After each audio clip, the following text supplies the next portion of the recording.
So welcome back, friends. As you know, the 4th of July is, well, it's coming up this coming Wednesday, and we are getting ready to kick off our, is it 6th annual or 7th annual family 4th of July river drift, where we invite a lot of friends and family over. We go to the local 4th of July parade, then we do this really cool river drift that's family friendly. It's, I wouldn't say completely slack water, there's just enough ripple in it to be exciting for the little ones. But speaking of little ones, since we have a little one this year, that poses us with a bit of a problem. We have traditionally done it on inner tubes, and that's just not going to be suitable for baby D. So I have a solution, and that is a boat in a bag.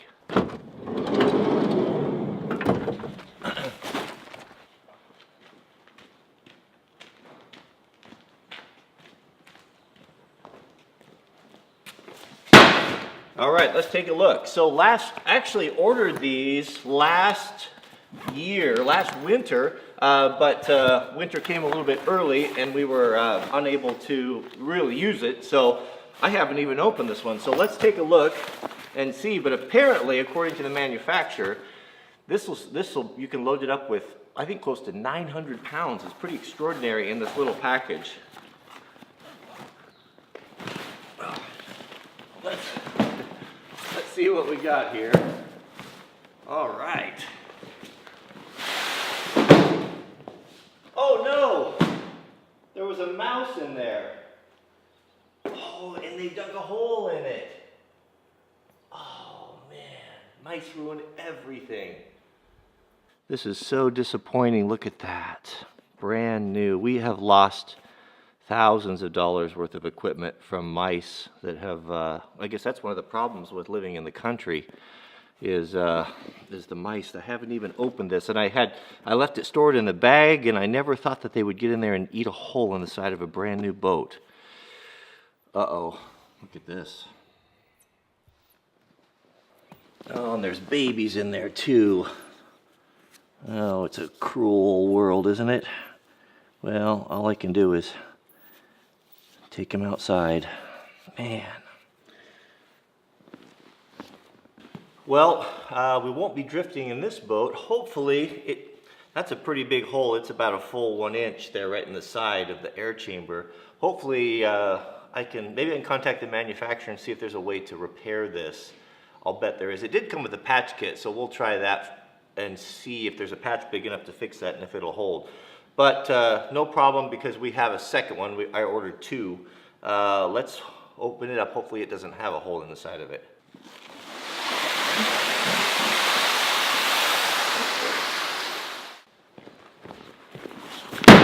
Man, I just don't know what the solution is to protect things from these mice. They get into everything. I'm gonna have to reevaluate some things. We might have to have a mouse-proof gear room, because this is just not a good deal. So a lot of you have been asking about the vehicle there in the back in the shop, what that's all about. That belongs to Brian's girlfriend. It apparently needs a new head gasket, so he asked to use the shop to do that repair. So I think he's getting ready to get started on that. Okay, let's see if we have better luck with the second boat.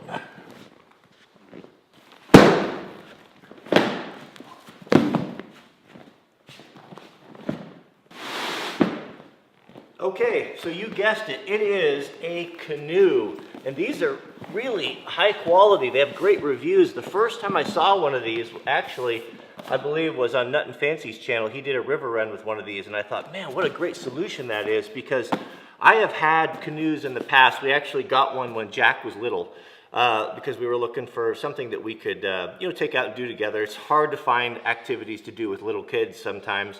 And we bought a hard-sided canoe, and it was fun and all, but it was really a pain. It's hard to carry it around, and with the adventure van, yeah, I could put a rack on the top and put it up there, but you're taking your life into your hands climbing up there. I mean, what is it, 12 feet up to the top of that? Is there 10 feet? It's way up there, and it just becomes kind of a burden. So I was looking for something that I could put in a bag that we could stuff under the bed and have access to a boat, because we have so many beautiful lakes and waterways around here. So this was a solution. So let's air it up and see how it looks, see if it's got any holes in it. And in case you're curious, this is made by Sea Eagle, and it's a really well built. I can tell right here, it's got nice valves. It's got a 3-chamber, super stable canoe that you can put 3 people in. So let's put some air in it. So this is the compressor. When I opted for this, you can get the hand pump, and you can get or you could get the compressor. And I've had the hand pumps before, and that, boy, that's a lot of work. So I was hoping that the compressor was decent. Actually, it's pretty nice. So there's the rubber hose. Oh, so this is cool. So this has got a nice long lead that you can snap onto your car battery. I've got a battery here next to one. I think it's got a charge on it, hopefully. Let's see here. We'll put this on. It should be, so it's even got plugs right there. What I might do is, this turns out to be a good pump. You know, maybe that's something that we could like build into the van, into a cabinet, and hardwire it into the van. So this snaps on here. It actually looks like a pretty decent compressor.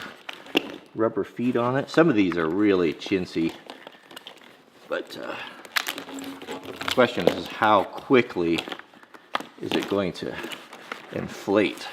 So there's a label inside the canoe that says it needs to be set to 10 pounds. So this is kind of clever here. So I can, looks like we can preset the compressor, and hopefully it shuts off at that pressure.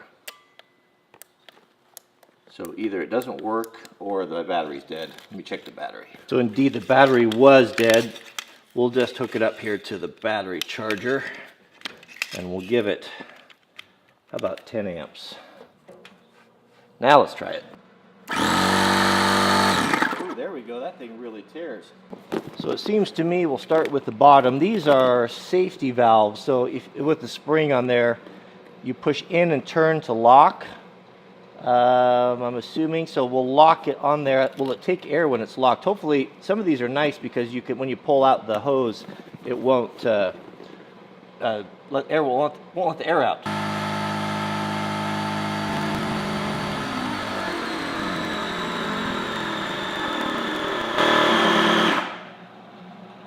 Two minutes and 15 seconds. Okay. Oh yeah, there we go. That's nice. Okay, so it doesn't hold the air. So to let the air out, we can press on that spring. And then this locks that in, preventing accidental deflation. All right, let's try this side here.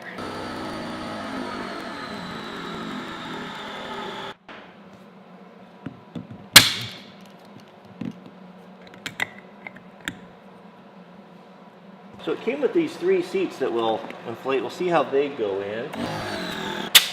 Well, I really like that compressor. That's a nice surprise. You know, these things, we've got a lot of inflatable stuff, and you never really know sometimes when it's the right pressure. This way, it's just idiot-proof.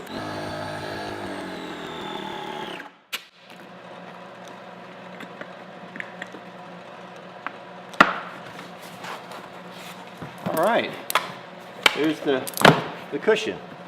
So believe it or not, I actually read the instructions.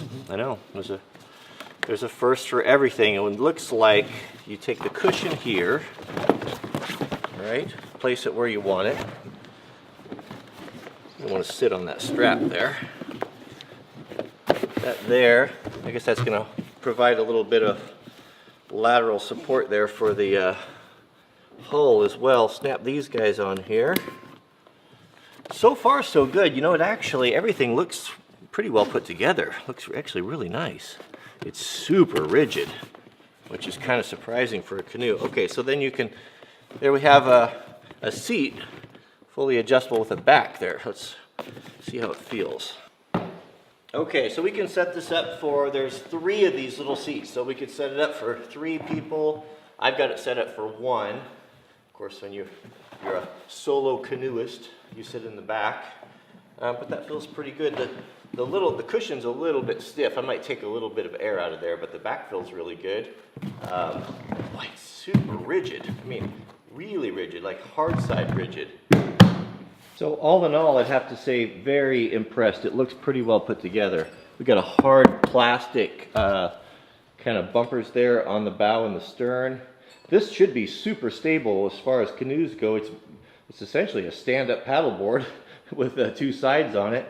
Handles is pretty light. I think it said about 65 pounds. One thing that's kind of interesting is it came with this is it a skeg? I believe a skeg for tracking. Let's flip it over, see what that's all about. That might be kind of nice in a windy area. I also noticed here that I didn't realize there's 2 drain plugs, or 4. There's 2 on each side.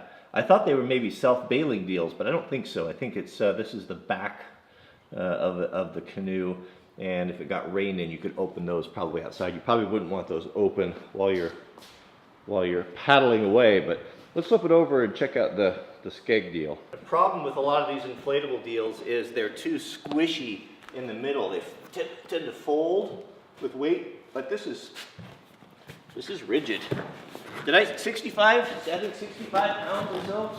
So manageable by just about anybody. Okay. So here's the bottom back. That's the insert. That's probably, there could be some improvement in that design. You think that's going to stay in there very long? There's nothing to keep it. They should probably put some sort of a keeper in there.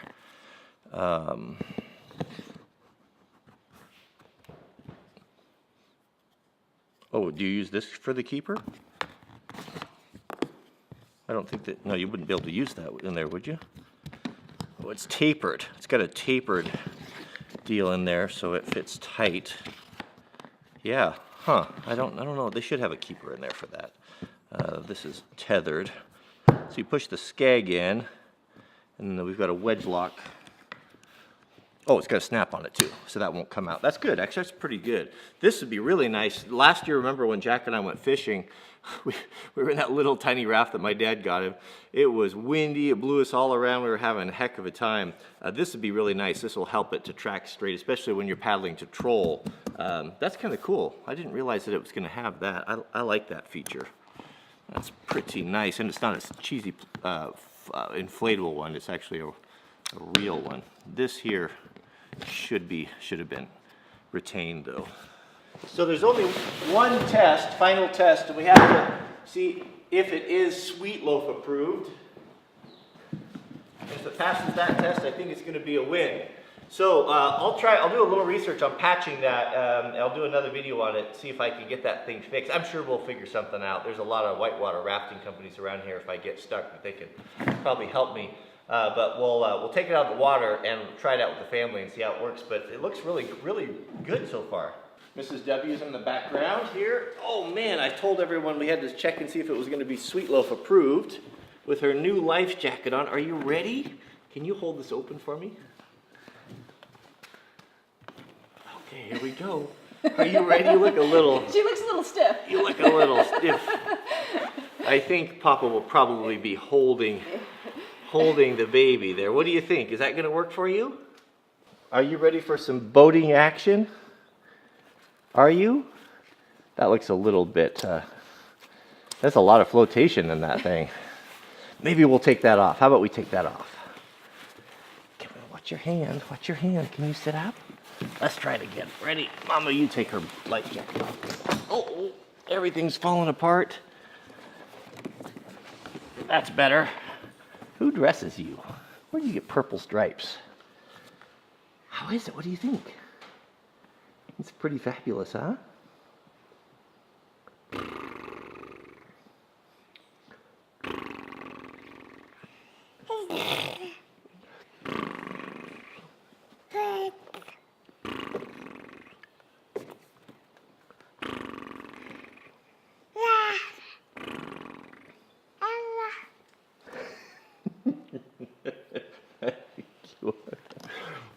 The sweetest thing I've ever seen.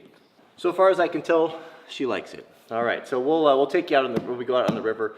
We're thinking about doing either a 3-day, probably a 3-day with her, a 3-day river drift this summer, and I'm really looking forward to it. I've been wanting to do it for a long time. We've got several friends that do it every year.